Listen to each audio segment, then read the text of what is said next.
What's the craziest thing you've seen unfold live on television before it could be taken off air/censored? After Hurricane Katrina, the people stuck in NO at the stadium and gathered on a freeway overpass dying of thirst and hungry as hell. News saying the government didn't know where people were so they couldn't drop food and water.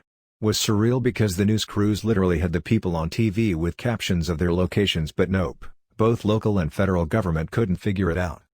Yes, the NO mayor Ray Nagin left for Houston. Blanco, the governor, didn't understand that she had to request federal assistance. So the feds were helpless, local government was completely inept, and it took days to get it help moving. I had relatives on a roof while Blanco was in a stupidity coma. I went through a hurricane while working at Disney World. Had a really tough-as-nail friend from New Orleans. The girl was ruthless and wasn't afraid of anything.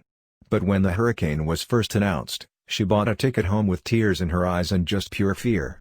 She would have only been 7 or 8 when Katrina hit, but it traumatized her bad.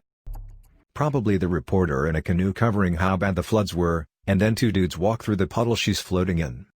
Runner up to the guy pretending there were hurricane-force winds and bracing himself while yelling into the mic.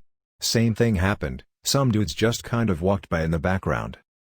Both times the poor reporters had to pretend it didn't happen, and both times it was absolutely hilarious. When I was around 7 years old in Panama City, Florida, 2 teenagers hacked into the local news feed. We were in the living room watching the news and it started to break up and then went to snow. Before my dad could get up to mess with the rabbit ears, the signal resolved to show 2 kids in a bedroom looking at something off screen, then they looked at the camera. Once they realized they were on live TV, they started screaming and hugging each other and jumping around yelling, "We did it! We did it! Ah!"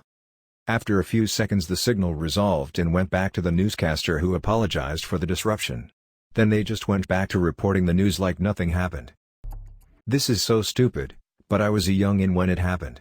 A guy was holding up a sign on the Today Show, or some national morning TV show, that said "Marry me Julia," or something like that. Willard Scott or Al Roker or someone went up to the guy and said, "Tell us a little about Julia." And the guy was like, "Nope, I'd rather marry Steve," and started making out on camera with the guy next to him. The host booked it and was like, "Okay, we on to the weather." Prior to then I'd never even heard about being gay, let alone seen anything like it. I'm not sure why that image stuck with me, though it was pretty shocking at the time. I was watching a live broadcast in Texas. The reporter was saying that every year the police have to burn all of the drugs that they seize in all their drug busts. It was mostly huge piles of marijuana, probably a 10-foot high or so pile. The reporter was in the foreground and she mentioned that most of the police were off duty and volunteering to be there so that the blaze wouldn't get out of control. So all these police and this pile of weed are in the background and it is lit. As the pile starts roaring into a big bonfire, even I could tell that they were standing way too close to it. At least 30 or 40 police officers all standing really close to this bonfire with their backs to the camera. So this reporter decides to ask one of them a question and walks over and taps one of them on the shoulder. This high AF police officer turns around as this reporter is asking him something and he looks directly at the camera with these squinty red eyes and goes, "Wha the fuck?" It wasn't so crazy as much as the impact of it was to television, but the Janet Jackson boob was so bizarre. It seemed completely planned and everyone was unsure as to what exactly was supposed to happen, but it seemed like something that wasn't supposed to. It was all very puzzling, and then the controversy started blowing up. I didn't see it, but I remember reading all about Owen Hart falling to his death on live television. If I had been watching, that easily would have been the craziest thing I've ever seen. Along with the saddest and absolute worst. Came here to say this. The Janet Jackson moment was so confusing, like, wait, what just happened? And I always found it wild that Janet was the one who got in trouble, when Justin seemed to do what he did completely on purpose. I mean, hello? It's the line of the song. He reached over and ripped her boob cover off while singing about "Gonna Have You Naked" by the end of this song. You're right, it totally looked planned, and was very puzzling. As for the other one, only the live in-person audience saw Owen Hart fall. It happened off camera. During the TV special, a pre-recorded highlight reel was being shown at that moment. The LA riots were really brutal to watch on television. They tried to not show any graphic violence, but sometimes it just happened.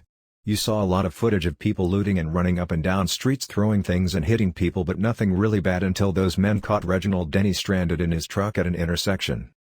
They smashed the truck windows and dragged him by his hair, I think, out of the truck and just stomped the ever-loving crap out of him, and the camera never moved. It was a news helicopter shooting down so you could see the entire intersection, and it legitimately looked like you were seeing a man beaten to death right on television. And then when you thought it was over, there was that kick and you just knew he was dead. You just knew no one could survive that, and it was so upsetting and terrifying to see that kind of unbridled violence take place live right in front of you. And then came the helpers. A few men, one of them a very large black man, came to Denny's rescue, and the attackers scattered like stray, vicious dogs, and they helped Denny. They saved his life. It was only a few minutes, but until 9/11 it was one of the most dramatic things I'd ever seen on television. Surprisingly, he survived, but due to the damage to his brain, he had no memory of the event and wasn't all that interested in the attackers being caught and punished. He has memory of the event, he just doesn't like talking about it. There were a few other people who insinuated he wasn't able to remember due to brain damage, but, from what I can tell, it never came from Denny himself. It was a problem because some people expected him to be a focal point and get mad about it, but all he ever wanted was money from the city and peace. He forgave one of the attackers on live TV and people got mad and called him a race traitor. https://n.wiki.org/wiki/attack_on_Reginald_Denny#aftermath. Denny sought to soothe the racial tensions of the uprising in which he was attacked, reminding reporters that most of his rescuers were black, as were the doctors who treated him. 1. He became friends with the 4 persons that saved him, and Green was hired by Denny's employer Transit Mixed. 3. Denny also sought to make peace with his attackers' families. 11. Saying that Watson had been through quite enough, having been jailed for 17 months awaiting trial. 1. Watson later apologized to Denny during an appearance on The Phil Donahue Show, 25, where the pair shook hands. 125. As a result of the injuries he suffered during the attacks, Denny had to undergo years of rehabilitative therapy, and his speech and ability to walk were also damaged. 111. During his recovery, he received over 27,000 get-well cards from supportive members of the community. 26. After unsuccessfully suing the city of Los Angeles, Denny moved to Arizona, near Lake Havasu, to work as an independent boat motor mechanic. Denny has largely avoided the media and rarely spoken publicly about his ordeal. 111. The death of Tommy Cooper on stage. For those non-Yukians, he was a very popular magician/comedian in the 70s who had as his main gimmick being his magic tricks appearing to fail, or doing something that looked clumsy, before successfully pulling the trick off. In 1984, he had not been on TV that much in the recent years due to ill health and heavy drinking. He was performing live on a variety show when he slumped down on stage and started snoring. The audience first thought it was part of the act and laughed, but after a few seconds the producers realized something was wrong and went to the adverts. Here it is, warning, death, obviously, https://m.youtube.com/watch V equals HP ZQ3L1LD4. I witnessed the Max Headroom incident as a little kid. It freaked me the fuck out and I've been fascinated by it my whole life and have read countless internet discussions about it. First, as part of local Chicagoland BBC, the computer scene around that area was awesome in the late 80s/early 90s, it had a very underground feel, and then on message boards of the late 90s, and finally on Reddit, where I still occasionally read back on this thread. This just happened a month ago, not sure if it was national news, but the Cincinnati Reds announcer, during the first game of a doubleheader, got caught on a hot mic using a gay slur. I had to rewind it to make sure I heard him correctly. During the next couple of hours, the sports world blew up on the internet, and he, presumably oblivious, finished calling the first game, then started the second game. Then around the 4th inning, he faces the camera and gives an apology for what he said, told the viewing audience he might never be back. And during his apology, a player hits a home run, and he calls the home run during his apology. And then he was gone forever. Not exactly an on-air suicide or whatever, but it was an incredibly bizarre situation. There was an episode of Just Shoot Me during the late 90s about an animal puppeteer guy who's hot for Gina and makes a Gina giraffe puppet that resembled her.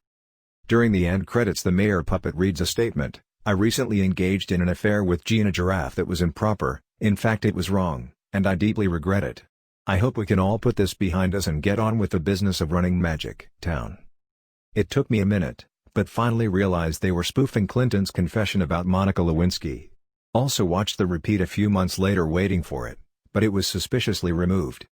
I don't know if anyone else mentioned it, but in the UK when I was a kid, there was a show on Saturday night called The Late Late Breakfast Show. Each week there was a spot where they'd get someone to perform a live stunt each week, hosted by a guy called Noel Edmonds, inventor of Deal or No Deal, among other things. In the past they had done really dangerous stuff like pulling someone out of an exploding building with a helicopter. One stunt involved a guy bungee jumping from an exploding platform, and he died live on air, on national British primetime TV. One of the most shocking things I ever saw on TV was actually being broadcast on purpose, completely uncensored. I found it absolutely insane that it was being broadcast. You knew what was going to happen, but you just had to watch because you couldn't believe they'd go through with it.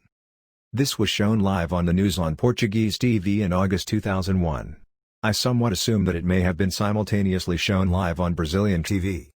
In 2001, 6 Portuguese men traveled to Brazil with the purpose to enter a business venture with an acquaintance, one of the Portuguese men.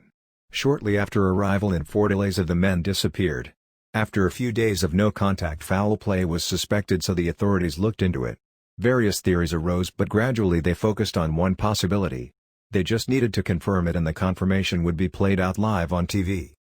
So on the news they show this beach restaurant in Fortaleza. You get footage from inside the kitchen. They're digging up the floor, and sure, soon enough you see the first body.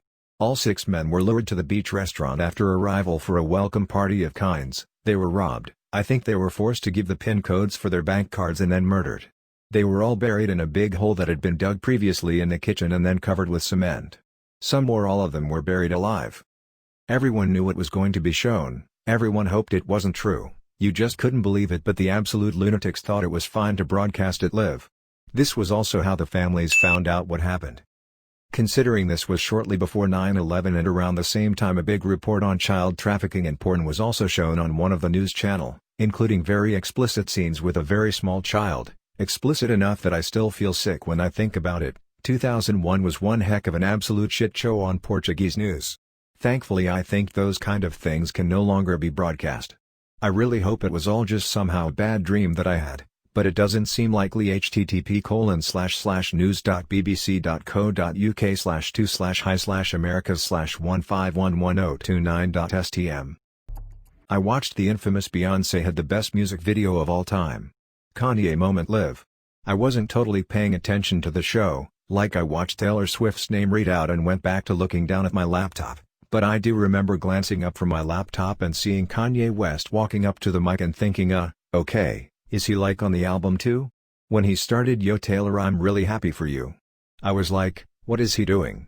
When he finished, my mouth was wide open.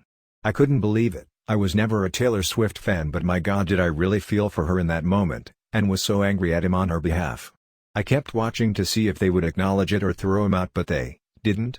Props to Beyoncé though. When she won her award later on, she graciously gave up her speech to allow Taylor to come back to do her speech. Watching the whole Academy Awards read the wrong envelope Moonlight/La La Land Best Picture mix-up live was pretty wild too.